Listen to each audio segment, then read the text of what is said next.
they're right, and the story is good, and the dialogue is good, and so I'm very clear with the actors that the script isn't a blueprint. That this is the words that are on the page is really what I get in post. It's what I want to hear.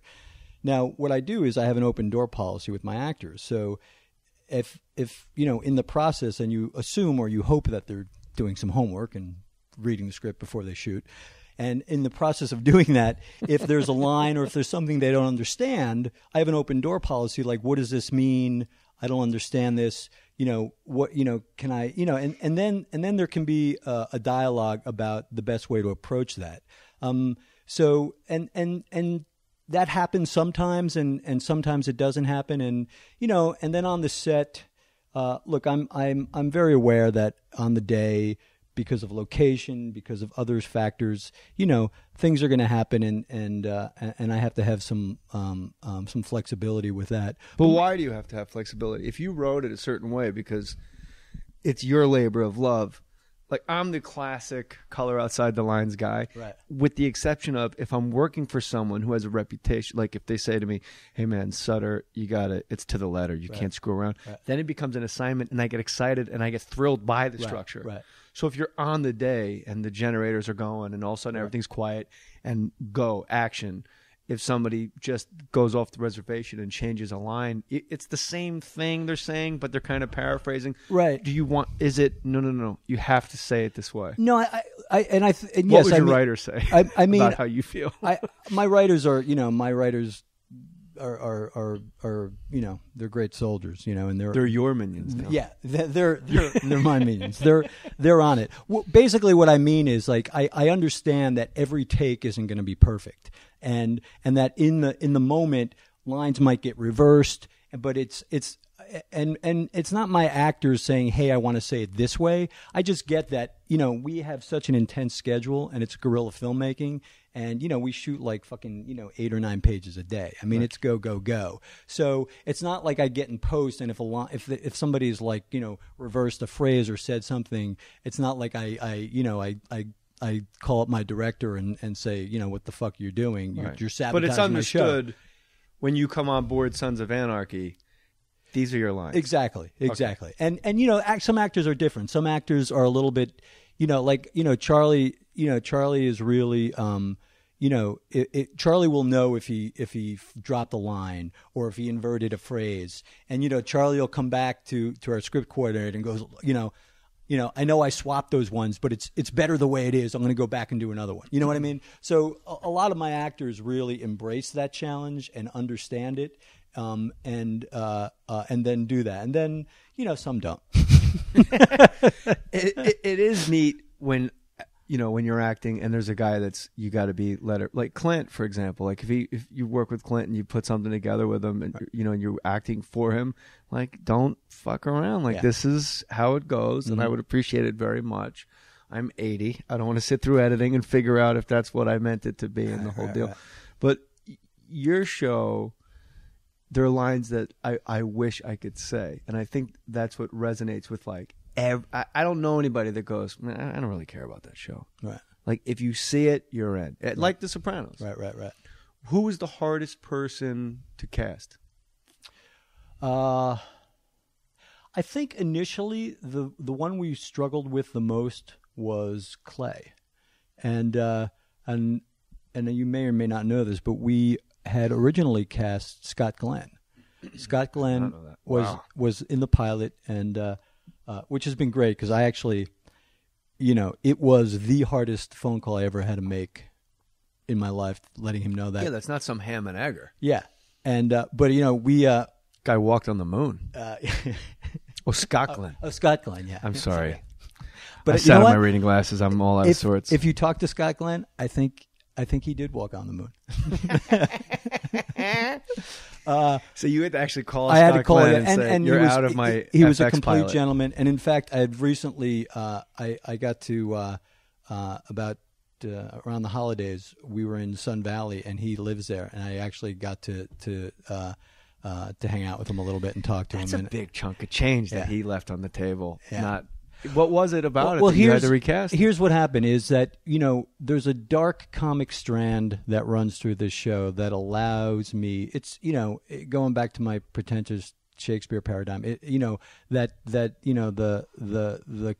comic relief. You need that comic relief to, allow people to catch a breath so that when you chop somebody's head off in the next scene, they're prepared for it. What if that's when I'm laughing? Or if that's when you're laughing, yes. In your case. Yeah.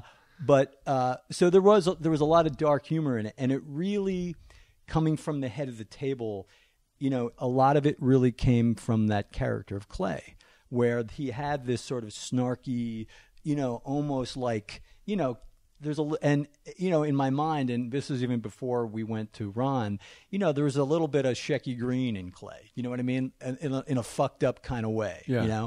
And as great as an actor as Scott was, it was just missing some of those. It was just missing some of those comic tones because Scott is such a great dramatic actor. Yeah. So we sort of went back to the drawing board after it got picked up, and it was interesting. I sat down with Landgraf and we did a list of 10 actors, and we both had Ron at the top of both of our lists. And then also, that never happens. Yes. So it's like this whole series of kismet events that leads to this show's success. Right. And because his wife, Allie Walker, had worked with Ron and liked Ron, and he had met Ron, and we needed somebody that had that gravitas, but also because, you see in the Hellboy stuff, who could turn that phrase, who could do that sardonic kind of stuff. And Ron seems to be really great at, I don't know how to explain this. You'll understand what I mean. There's so much not said. It's like when you watch The Ice Storm, like nobody really talks for like minutes, and there's so much happening. Right. And Ron's one of those guys, and Katie, especially early in the show, to set the tone for the show, and to have, again, like when Katie walked, there was one scene where Katie walked in, and they were just together. It wasn't anything really that significant, and she just says, "How are your hands?" Mm-hmm. And it wasn't tied to anything else in the story. It was just simple, "How are your hands?" Mm-hmm. And I thought, that is like, that's such everyday husband and wife, or me and my old lady dialogue. Yeah. And it makes it so real. It's amazing. I just can't get back that you had to call him and tell him he wasn't on your show. Yeah. And it was I'm one trying of those to get things. serious, like breakdown, like acting wise, man. Yeah. And then I'm like, wait, time out. Well, and you see this fucking guy in Sun Valley, and he's like, wow, thanks. Yeah, about $500,000 you took out of my pocket. It was initially uncomfortable, but the great thing about an actor is you just ask what they're doing, and then 2 hours are gone. So, no, and he's a really sweet guy and a gentleman, and the only good thing was that Fox Legal actually had to call him before to let him know before I called him. So the good thing was that he knew it happened. I didn't have to be the guy that he got on the phone with and wanted to start talking about character, and I had to go, hey, can I just jump in and Did you tell him it was, hey man, it's above my head, bro. It's Fox. You know how they are. Pretty much. No. He was like, his response was like basically, what the fuck happened, and you're no Ron Perlman. I how many times have people heard that? And you're no Ron Perlman. You're no Ron Perlman. I knew Ron Perlman, Senator. You're no Ron Perlman. No Ron Perlman. You're no Hellboy. I maybe I blame the suits.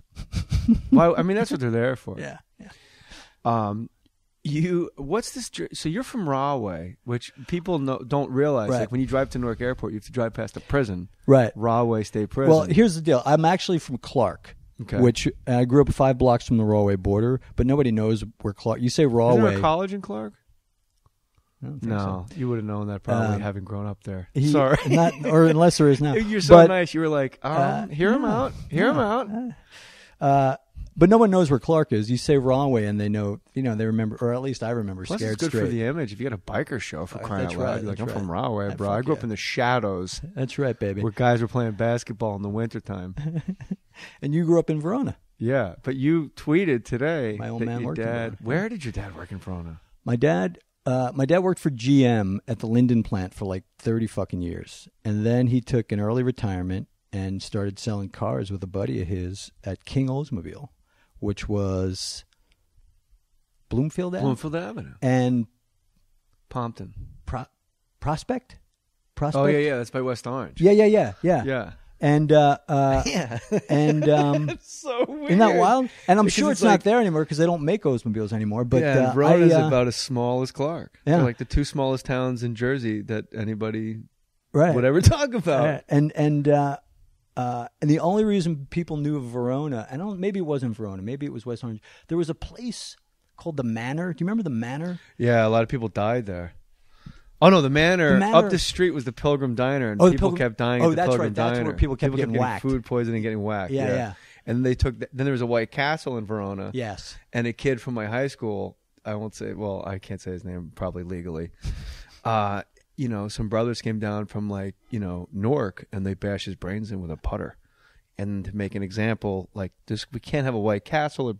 Like White Castle's bringing the wrong element, right. Like because we, black people and their cheeseburgers, right.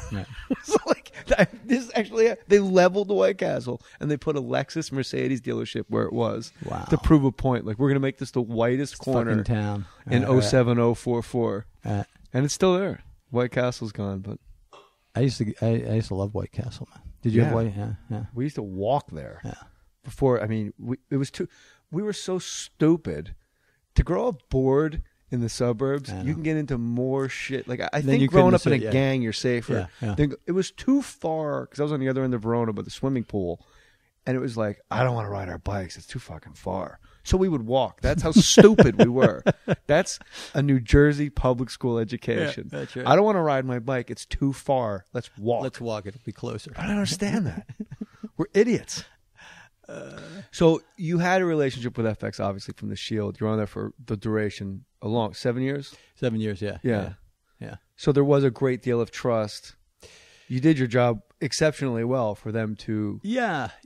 And, I'd never run a show before, so it was I EP'd the Shield and ran the room for a little bit, but, running a show is a whole different animal. And you seem to get angry about, I've read, go to war like about Walking Dead, and they're replacing the showrunners and switching them out. Right. But you're right. Everything you say about showrunning is right. Yeah.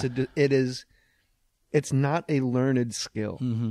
You have to be a leader of men and women, and you have to have it's like being a general in an army or coaching a basketball team. Right. Like you can't just you can't learn it. You can't be an executive, because that's what they do. They keep.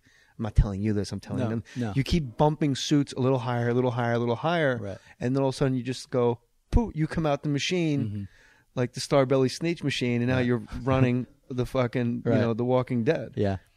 No, it was, and look, it was personal for me because Glenn is a really good friend of mine, and he and his kid and Jackson are like best friends, so.